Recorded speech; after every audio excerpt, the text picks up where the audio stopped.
Welcome to Claridges. Just look at the flower arrangements. They are absolutely fantastic.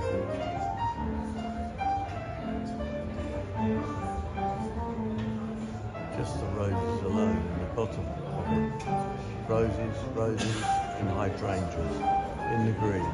Absolutely gorgeous. And of course this is in the dining. And let's just move across and try and look at some of the other arrangements that are here. And of course over here we've got more roses.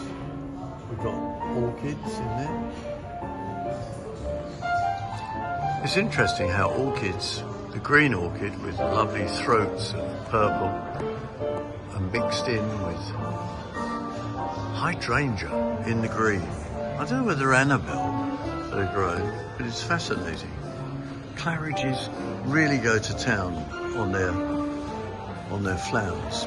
More orchids here. Just look at those. Absolutely fantastic.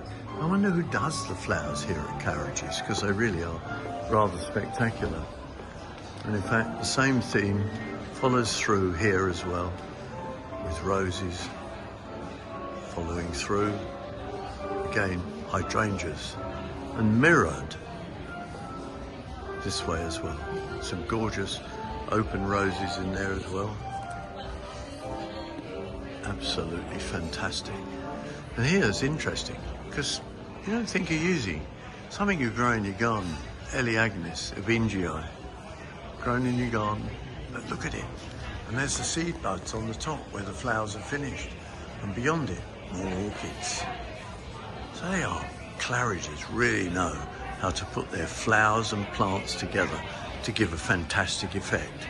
If you're ever in London, why not pop in, have a look, and have a bit of tea, lunch or dinner.